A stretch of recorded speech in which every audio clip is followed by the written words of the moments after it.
Hello বন্ধুরা, আজ আমি তোমাদের সাথে শেয়ার করব what did I it on teachers day.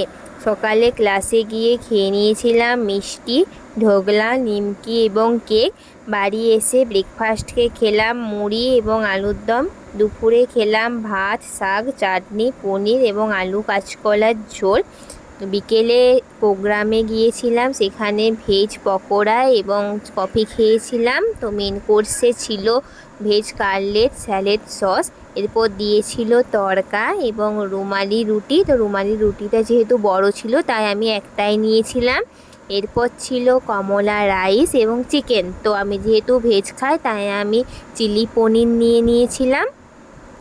এরপর ছিল চাটনি এবং পাঁপড়। আর তোমরা তো জানোই আমি পাঁপড় কতটা খেতে ভালোবাসি, তাই আমি দুটো নিয়েছিলাম। তারপর ছিল মিষ্টি এবং শেষ পাতে ছিল আইসক্রিম এবং পাসপাস। তো চলো এরপর বাড়ি যাওয়া যাক। আমার ভিডিও যদি তোমাদের ভালো লেগে থাকে প্লিজ লাইক, কমেন্ট, শেয়ার করে দিও এবং আমার চ্যানেলটি সাবস্ক্রাইব করে দেওয়ার অনুরোধ রইল।